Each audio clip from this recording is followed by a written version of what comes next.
Nah, salah satu pertanyaan yang ditanyakan ke tim dalam acara itu adalah, apa kesalahan terbesar yang dilakukan seseorang pada saat menikah? Dengan entengnya tim bilang apa?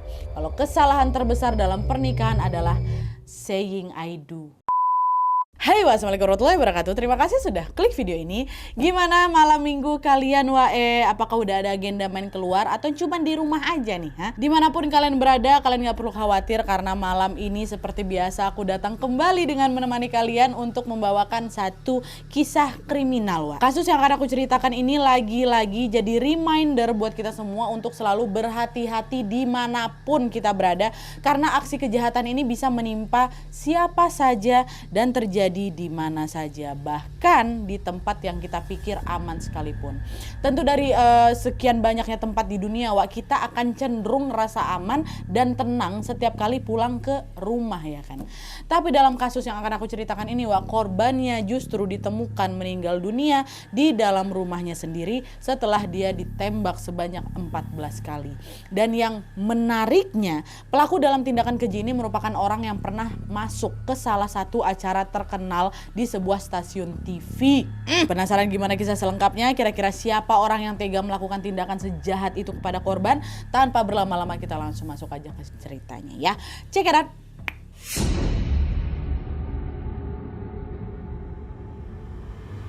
Oke, jadi kasus yang akan aku ceritakan malam ini adalah tentang seorang perempuan yang bernama Becky Blivnik. Becky ini lahir pada tanggal 19 November tahun 1981 di kota Quincy, Illinois di Amerika Serikat.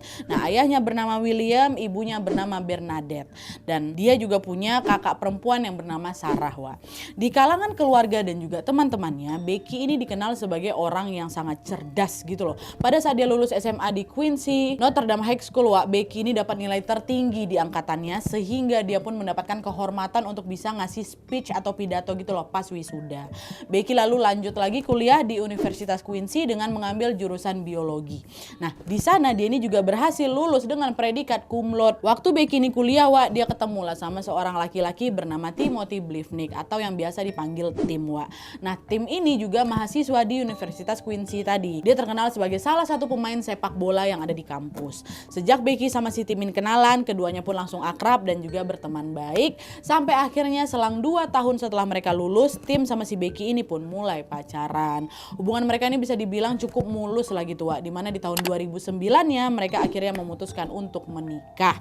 Nah, dari pernikahan itu mereka dikaruniai seorang anak laki-laki yang bernama Deacon. Nah, sebenarnya sebelum si Deacon ini lahir, Becky ini sudah punya karir yang cukup cemerlang gitu di bidang farmasi. Tapi setelah si Becky ini melahirkan, dia dan suaminya pun sepakat bahwa Becky ini akan menjadi ibu rumah tangga aja, biar dia bisa lebih fokus gitu loh ngerawat anaknya. Sedangkan untuk urusan nafkah cukup Tim aja gitu yang bekerja. Becky nggak keberatan dengan keputusan itu. Dia senang gitu bisa menghabiskan waktunya di rumah bersama dengan anak dan juga suaminya. Lalu selang beberapa tahun kemudian, rumah mereka juga semakin ramai lagi setelah si Becky ini kembali melahirkan 2 anak laki-laki lagi yang diberi nama Grayson dan Erlyn. Berarti 3 anaknya semua laki-laki ya. Nah, selama kurang lebih 5 tahun Tim dan Becky ini menikah, mereka selalu terlihat rukun-rukun aja, kompak-kompak aja, dan juga bahagia. Macam udah settle kali lah mereka ini. Tapi di balik kebahagiaan itu ternyata masih ada satu cita-citanya Becky yang pengen Becky wujudkan, yaitu menjadi seorang perawat. Dan setelah si Becky ini diskusi sama keluarga besar, akhirnya diputuskan kalau dia ini akan lanjut kuliah lagi di kampus keperawatan. Orang-orang terdekatnya sangat yakin kalau si Becky ini bisa jadi perawat yang hebat. Dan setelah Becky ini resmi menjadi perawat, betulan dia betul-betul menunjukkan dedikasi yang luar biasa gitu loh dalam menjalani profesinya ini. Contohnya aja waktu pandemi COVID kemarin, Becky adalah salah satu perawat andalan yang berani pergi ke sana kemari demi bisa merawat pasien-pasiennya. Dan di saat yang sama juga, Becky ini juga tergabung dalam komunitas perawat volunteer yang aktif memberikan pendampingan ke para korban pelecehan. Pokoknya di tengah kesibukan bekerjanya itu, Becky ini tetap menjalankan tanggung jawabnya sebagai seorang ibu dengan baik. Becky selalu memastikan ketiga anaknya mendapatkan kasih sayang, perhatian, dan juga perawatan yang cukup dari dirinya. Bahkan Becky ini juga sering meluangkan waktunya buat sekedar mancing sama anak-anaknya, main di outdoor, ngejahit sendiri kostum Halloween buat mereka. Dengan begitu anak-anaknya pun menjadi merasa lebih dekat kali sama si Becky kan, Wak. Nah, dari yang sudah aku ceritakan tadi, kita bisa tahu kalau si Becky ini berhasil menjalankan banyak perannya dengan baik. Di pekerjaannya sebagai perawat dia bagus, di rumah sebagai ibu dan istri juga dia baik, kayak gitulah kan.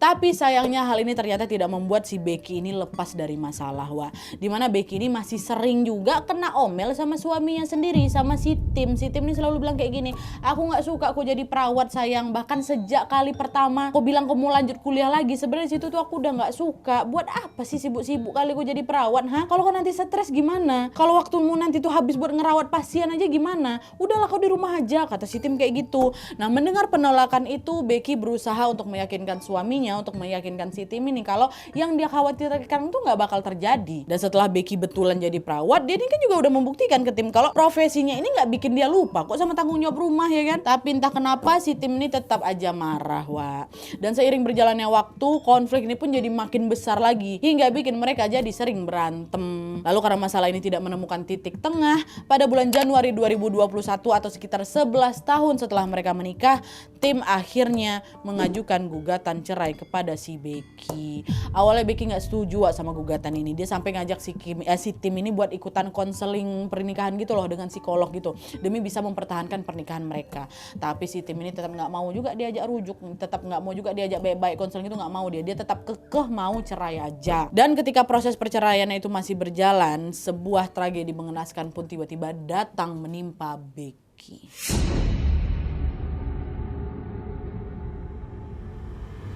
Nah, jadi ceritanya selama proses perceraian itu berlangsung, Wak, Tim dan juga Becky ini udah gak tinggal serumah lagi gitu loh. Nah, ketiga anak mereka ini masih ikut sama si Becky, tapi sesekali juga nginep itu di rumah bapaknya, di rumah si Tim. Nah, seiring berjalannya waktu, Tim dan Becky pun udah mulai sama-sama move on gitu. Bahkan di tahun 2022 atau setahun setelah Tim ngajuin gugatan cerai, Wak, Becky juga udah pacaran lagi sama laki-laki lain namanya Ted Johnson. Oke. Nanti kalau misalnya proses perceraian udah selesai, Becky itu macam udah siap gitu loh untuk melanjutkan hidupnya bersama Ted, sama pacar barunya ini. Tapi proses perceraian Tim sama Becky ini, Wak, ternyata lama kali, alot kali juga. Bahkan sampai 2 tahun kemudian, Wak, urusan ini tuh masih belum kelar juga tuh loh. Ada banyak masalah yang mereka debatkan selama di sidang. Nah, 3 diantaranya yaitu soal perebutan hak asuh anak, terus pembagian harta gono gini, dan juga kepemilikan rumah mereka. Di situ Tim sama si Becky ini sama-sama nggak mau ngalah, Wak. Bahkan mereka pun terkesan saling nyerang satu sama lain tuh loh. Si Tim bilang kalau si Becky ini sering berbuat nggak baik, Becky ini sering nguntit dia kemanapun dia berada, dan Tim ini juga ngerasa kayak nggak nyaman gitu ada si Becky. Alhasil di tanggal 1 September 2021-nya si Tim ini mengajukan permohonan macam perlindungan gitu loh, permohonan perlindungan terhadap si Becky. Jadi si Tim ini minta tolong sama pihak berwajib buat secara khusus ngelindungin dia dari si Becky. Tim kayak gitu. Nah, nggak lama setelah Tim mengajukan permohonan perlindungan ini, Wak, Becky juga nggak mau kalah. Becky juga mengajukan permohonan yang sama. Dia minta supaya pihak berwajib ini secara khusus ngelindungin dia dari Tim, karena dia bilang Tim ini juga sering melakukan tindakan yang meresahkan kayak gitu. Becky ini bilang juga kalau si Tim ini sering nyelonong aja, Pak, masuk ke rumah saya tanpa izin saya. Dan Tim juga katanya sering memanfaatkan anak-anak mereka biar dia punya akses masuk ke dalam rumah itu. Padahal kan udah pisah gitu. Nah, pas tahu kalau Tim sama si Becky ini sama-sama ngajuin permohonan perlindungan, pada akhirnya pihak berwajib nggak ada yang mengabulkan permohonan mereka, Wak. Pihak berwajib merasa bahwa permohonan ini dibuat hanya karena mereka lagi berkonflik dan pengen saling serang aja gitu loh. Bukan karena mereka betul-betul butuh perlindungan gitu. Nah, akhirnya pihak berwajib pun minta lah Tim dan Becky ini supaya bersikap tertib, harus kooperatif kalau mereka mau proses perceraiannya ini cepat selesai. Dah lah tuh, ya kan. Setelah melalui proses yang sangat panjang dan penuh huru-hara ini, pada bulan Maret di 2023 kemarin, Wak, Tim dan Becky pun kembali dijadwalkan buat mengikuti sidang. Dan sidang kali ini diharapkan jadi sidang final nih, Wak, dalam proses perceraian mereka. Udah hampir selesai nih sebenarnya proses cerainya kan. Tapi belum sempat sidang itu dilaksanakan, Wak, sebuah tragedi mengerikan lebih dulu terjadi, menimpa Becky. Nah, jadi ceritanya pada tanggal 23 Februari 2023 atau cuma selang beberapa minggu sebelum sidang final mereka ini berlangsung, Wak, Becky mendadak hilang. Dia nggak bisa dihubungi nih. Bahkan Becky yang biasanya on time ini, Wak, juga nggak datang ke sekolah anaknya nih buat ngejemput anak-anaknya. Nah, khawatir terjadi sesuatu, Wak, Tim atau mantan suaminya ini langsung nelpon William. Siapa William? Bapaknya si Becky. Halo ya, ayah lagi kontakan sama si Becky nggak? Oh enggak Kim, memangnya kenapa? Ada apa? Kata si William. Dari tadi aku nelpon Becky nggak nyambung-nyambung ya. Anak-anak di sekolah juga belum ada yang jemput ini. Kalau ayah nggak repot, tolonglah cekin kondisinya si Becky di rumah Pak ya. Aku biar jemput anak-anak. Loh kok tumben kali Becky nggak ada kabar? Ya udahlah kalau gitu ayah sekarang ke rumahnya Becky. Titip anak-anak ya Tim ya, kata bapaknya kan. Kata bapaknya si Becky. Adalah tuh, William OTW lah ke rumahnya Becky. Sesampainya William di rumah Becky, wah perasaan William udah mulai nggak enak. Kenapa? Gara dia nengok pintu rumahnya Becky nih terbuka lebar. William panggil lah anaknya kan, Becky. Nggak ada jawaban sama sekali. Akhirnya William pun masuklah ke dalam rumah dan dia langsung pergi ke kamarnya si Becky. Dan bisa kalian tebak apa yang William lihat di situ, Wak? Dengan mata kepalanya sendiri, William ngelihat anak perempuannya ini, si Becky ini yang pada saat itu sudah berusia 41 tahun, Wak, lagi terbaring di lantai kamar mandi yang ada di dalam kamarnya dalam keadaan bersimbah darah dan udah nggak bernyawa. Mati anaknya di situ. Di saat yang sama William juga melihat ada banyak sekali selongsong peluru yang tersebar di sekitar tubuhnya Becky. Wah, apa nggak shock dia? Shock dengan pemandangan setragis itu, William langsung nelpon 911 ya kan. Nggak butuh waktu yang lama sampai akhirnya tim kepolisian dan tim medis pun sampailah di lokasi, sampailah di rumahnya si Becky. Setelah dilakukan pemeriksaan, wah, mereka mengkonfirmasi kalau Becky ini sudah meninggal sejak berjam-jam yang lalu. Tapi belum diketahui nih tepatnya jam berapa ya kan. Tim medis juga membenarkan kalau Becky ini meninggal setelah ditembak, di mana ada 14 bekas tembakan di sekujur tubuhnya Becky. Ada 9 di dadanya, 3 di lengan kanan, 2 di tangan kirinya. Wah. Tapi meskipun Becky ini ditembak sampai belasan kali, tim medis bilang kalau sebenarnya nggak ada tembakan fatal yang ngebuat Becky ini langsung meninggal, Wak, katanya. Yang ada tembakan itu justru mengenai sumsum tulang belakangnya Becky sampai bikin dia lumpuh. Alhasil selama beberapa waktu terakhir di hidupnya, Wak, Becky itu ya udah cuma terbaring kesakitan aja tanpa bisa gerak sama sekali. Jadi dari 14 tembakan itu nggak ada yang langsung bikin dia mati gitu tuh loh, Wak. Yang ada bikin dia lumpuh sampai bikin dia bisa dibilang sebelum mati dia macam kesiksa gitu tuh loh. Nggak bisa gerak, lumpuh dia. Becky juga nggak bisa minta tolong ke siapa-siapa dan ya udah dia cuma stuck aja di posisi semula sambil menunggu waktu kematiannya tiba. Ya Allah, kasihan ya. Nah adalah tuh kan, karena kematian Becky ini jelas merupakan aksi kriminal, Wak, polisi pun langsung melakukan penyelidikan pada saat itu juga. Nah di awal penyelidikan, Wak, polisi menemukan ada satu jendela di lantai 2 yang dirusak macam habis dibobol pakai linggis gitu.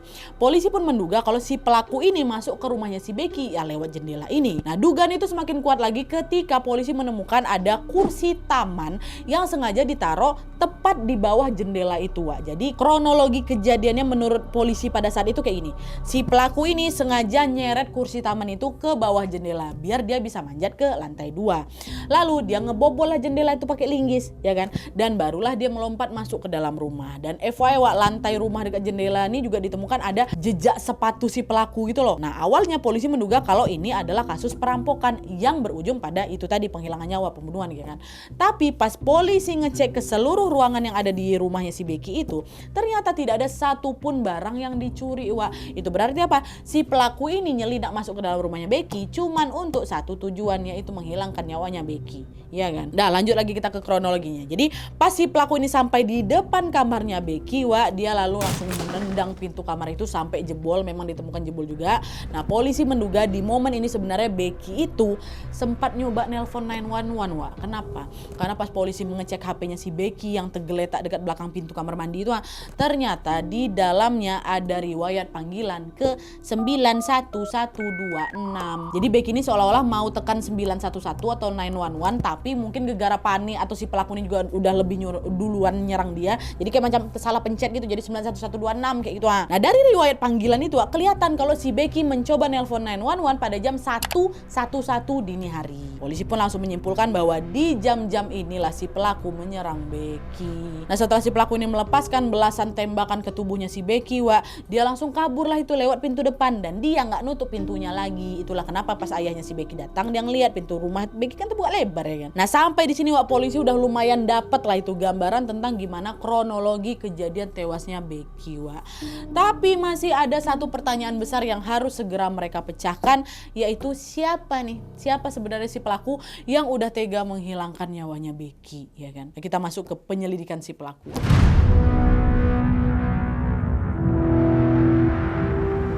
Nah Nah, jadi Wak, di sini polisi tuh sempat kesulitan dalam melakukan penyelidikan. Gegara apa? Gegara si Becky nggak punya kamera CCTV di rumahnya. Tapi untungnya seorang tetangganya si Becky yang tinggal di samping rumahnya Becky, kita sebut aja lah namanya si A ya, ternyata masang CCTV yang juga mengarah ke rumahnya si Becky. Sebenarnya kamera ini dipakai buat mantau jalan masuk ke rumahnya dia, Wak. Tapi karena rumah dia ini tepat berada di samping rumahnya si Becky, jadi rumahnya si Becky ini pun juga untungnya kelihatan dari si kamera itu. Nah, pas polisi ngecek CCTV rumahnya si A ini, polisi tidak menemukan adanya rekaman yang janggal di malam ketika si Becky ini tewas. Tapi pas polisi mundur ke rekaman di hari sebelumnya, barulah di situ polisi menemukan ada yang mencurigakan nih, Wak, ya.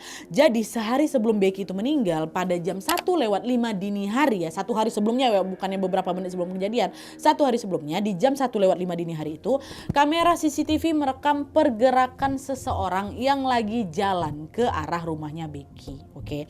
Lalu sekitar 48 menit kemudian kamera itu kembali merekam orang yang sama lagi jalan menjauh dari rumahnya Becky. Jadi dia ini macam pulang pergi itu loh, Wak. Yang pertama tadi dia datang ke rumahnya si Becky, dan yang kedua dia jalan balik dari rumahnya Becky. Paham ya? Nah, si A ini bilang ke polisi, "Pak, sebenarnya kejadian janggal ini juga pernah terjadi seminggu yang lalu loh, Pak. Kurang lebih tanggal 14 Februari 2023 tuh ya. Pak ya, waktu itu tengah malam kebetulan saya lagi tidur. Terus saya lihat ada notifikasi masuk Pak ke HP saya yang ngasih tahu kalau kamera CCTV ini ngerekam pergerakan seseorang lagi jalan ke arah rumah tetangga saya, ke rumahnya si Becky."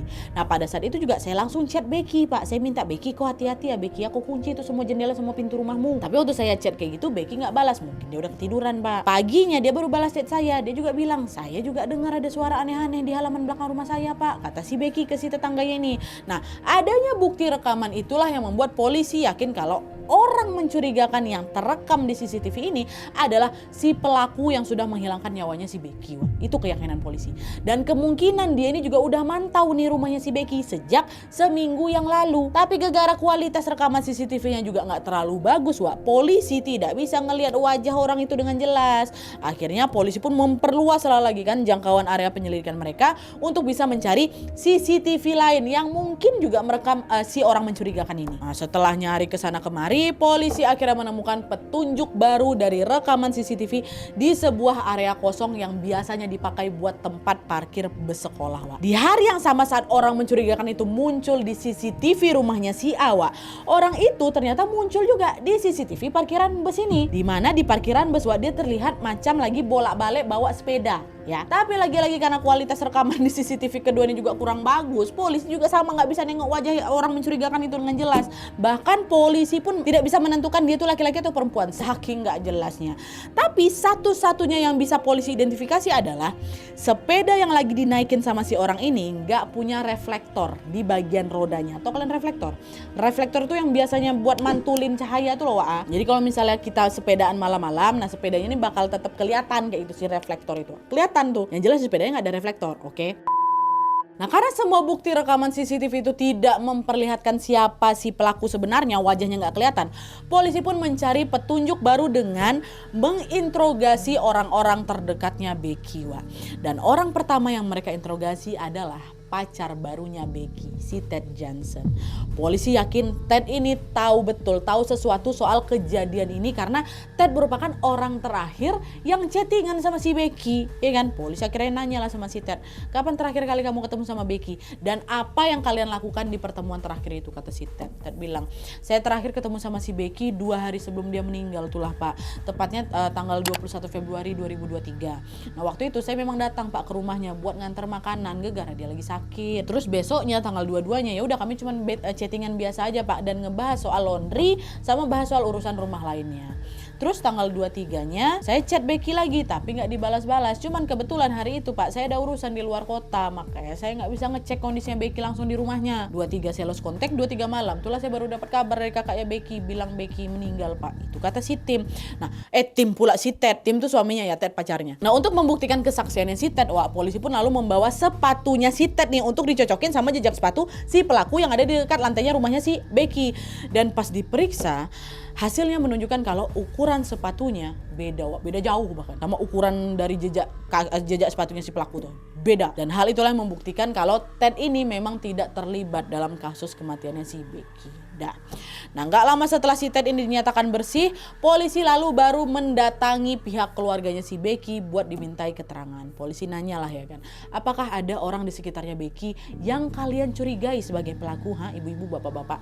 Nah, Sarah, kakaknya si Becky nih, kakak satu-satunya Becky bilang, waktu saya dengar kabar kalau Becky itu meninggal, dibunuh pula Pak, saya langsung yakin sama satu orang Pak.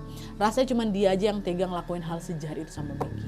Oke, siapa orang yang kamu curigain itu? Bilang, dengan lantang Sarah bilang, Tim Pak, suaminya Becky sendiri. Itu katanya. Dengar nama Tim disebut, polisi nanya lagi, kenapa kamu bisa curiganya sama si Tim? Emang ada apa sama dia? Pak, sekarang Tim sama Becky nih lagi dalam proses cerai Pak. Besok nih lah mereka mau sidang finalnya. Setelah ngelewatin banyak masalah selama proses perceraian Pak, kami yakin Becky lah yang akan menang waktu sidang nanti. Kami yakin hak asuh anak, urusan harta, kepemilikannya rumah Pak, semua pasti bakal jatuh ke si Becky Pak. Mungkin Tim sadar nih kalau besar kemungkinan dia bakal kalah. Makanya Pak, sebelum semua itu terjadi, dia nekat ngabisin nyawanya si Becky. Saya sadar memang Pak, apa yang saya sampaikan sama Bapak ini udah cuma dugaan aja kan. Tapi saya juga tahu kalau Tim bukan suami yang baik buat adik saya, buat Becky kata. Oke, bentar, coba jelaskan lebih detail lagi. Maksudnya bukan suami yang baik itu kayak gimana? Nih jadi Pak ya, pas di awal-awal mereka mau cerai nih, Becky curhat ke saya Pak, kalau Tim sering berbuat kasar sama dia sering lempar barang-barang ke si Becky, dan bahkan dia pernah ngedorong Becky di depan anak-anak loh Pak. Entah ngapa sikapnya si Tim kok jadi agresif. Becky tuh pernah saking ketakutannya dia ngechat saya Pak. Bapak tahu nggak isinya apa? Kalau terjadi sesuatu sama aku, pastikan orang pertama yang harus diselidiki itu Tim ya Kak. Itu kata adik saya Pak, kata si Sarah.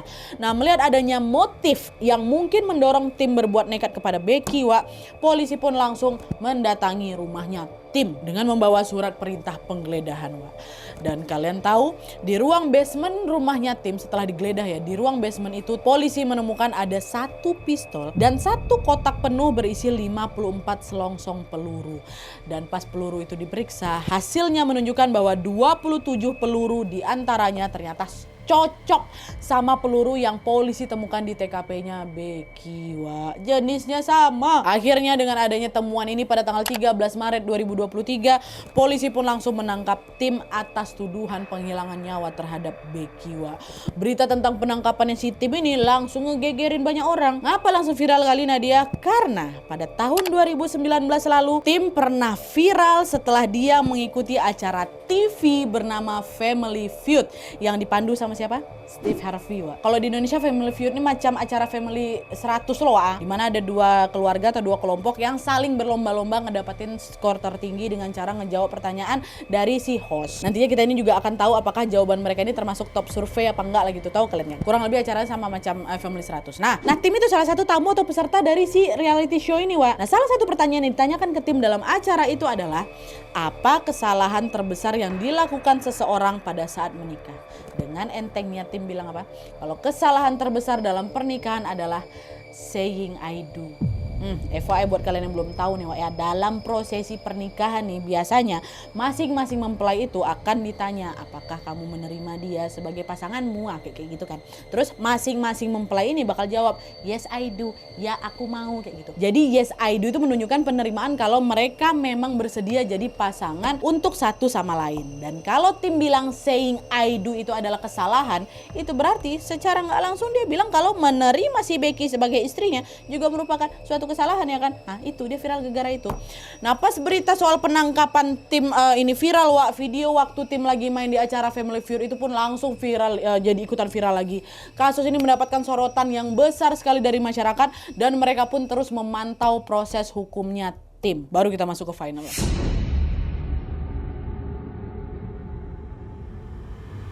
Jadi Wak, nggak lama setelah Tim itu ditangkap, proses hukum pun terus berjalan dan Tim lalu diseret ke pengadilan Wak. Sidang perdana dilaksanakan pada tanggal 23 Maret tahun 2023 dan selama sidang ini berlangsung Wak, pihak berwajib menunjukkan bukti-bukti lain yang ditemukan selama proses penyelidikan. Yang pertama ada sepeda Wak. Ingat kalian kan, tadi kan aku cerita kalau CCTV di parkiran bus yang ada di sekitar rumahnya si Becky ini kan sempat ngerekam pergerakan orang lagi bolak-balik naik sepeda ya kan Wak. Nah sejak awal polisi memang nggak berhasil mengidentifikasi mengidentifikasi siapa orang yang naik sepeda itu, kan nggak jelas. Polisi cuma tahu kalau sepeda yang dipakai ini nggak ada reflektornya di bagian roda. Nah pas polisi melakukan penyelidikan, mereka menemukan ada sepeda warna biru yang ditinggalkan gitu aja dekat semak-semak. Semak-semak itu juga ada di sekitar rumahnya si Tim. Dan yang bikin polisi makin curiga lagi adalah sepeda itu memang betulan nggak punya reflektor di bagian rodanya. Nah awalnya polisi nggak tahu nih sepeda itu punya siapa ya kan, belum ngarah ke si Tim. Sampai akhirnya pas polisi ngecek HP-nya si Tim, ketahuan lah kalau Tim ini ternyata punya fake account di Facebooknya dengan nama John Smith. Nah melalui akun fake ini Tim baru aja beli sepeda second yang fotonya sama persis dengan sepeda yang polisi temukan di semak-semak. Kan nggak mungkin ini cuma kebetulan kan Wak ya. Itu bukti pertama sih sepeda. Yang kedua linggis ya. Nah di awal tadi aku cerita kalau si pelaku ini bisa menyelinap masuk ke dalam rumahnya si Becky setelah dia ngebobol jendela pakai linggis ya kan. Nah pas polisi menggeledah rumahnya si Tim, polisi juga menemukan ada satu linggis yang disimpan di ruang basement. Dan pas linggis itu dicoba lagi buat nyongkel kayu, bekas congkelan yang kedua ini kurang lebih sama bekas congkelan yang ada dekat jendela rumahnya si Becky. Itu berarti kemungkinan si pelaku ini ngebobol rumahnya si Becky ya pakai linggis ini.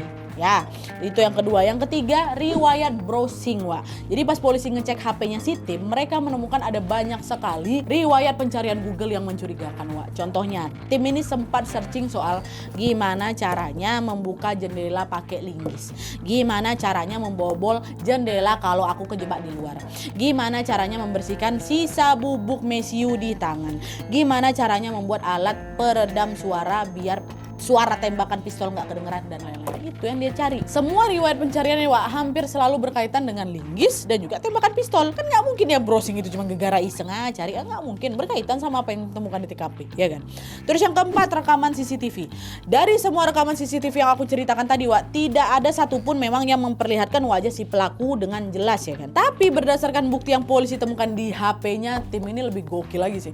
Ada petunjuk lain yang mengindikasi kalau orang dalam rekaman CCTV itu adalah Tim.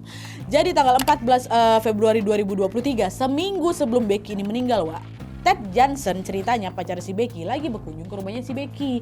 Nah di hari yang sama si pelaku ini juga muncul di rekaman CCTV tetangganya si Becky waktu si Ted ini datang. Yang mana rekaman itu juga memperlihatkan mobilnya si Ted memang lagi terparkir di luar. Nah terus di riwayat pencarian di HP-nya Tim menunjukkan bahwa di hari yang sama itu nih Tim ngebrowsing sampai 200 kali untuk nyari informasi soal plat mobil di depan tuh. Dan plat mobil yang dia cari adalah plat mobilnya Ted yang lagi parkir di depan rumahnya si Becky. Jadi kalau misalnya orang yang ada di rekaman CCTV itu memang betulan Tim, kemungkinan besar dia penasaran siapa nih orang lagi ketemu sama istri aku. Tim pun catatlah itu nomor platnya kan dan langsung mencari informasi soal nomor plat itu di internet. 200 kali dia browsing. Dan sebenarnya ada masih banyak sekali detail-detail lain yang mengindikasi kalau Tim memang terlibat.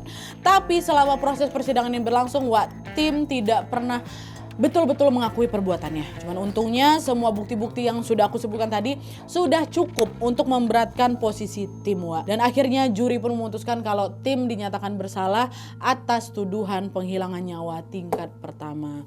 Baru dari tanggal 11 Agustus 2023, Tim resmi dijatuhi hukuman penjara seumur hidup tanpa kemungkinan pembebasan bersyarat. Masuk, Oke, jadi itu tadi kasus penghilangan nyawa yang menimpa Becky. Setiap nemuin kasus yang pelakunya adalah orang terdekat korban tuh, ya Allah rasanya kenapa hati itu miris sekali, ya. Dan sepanjang aku bercerita soal kasus ini, aku terus kepikiran gimana nasib ketiga anak laki-laki mereka nih ya.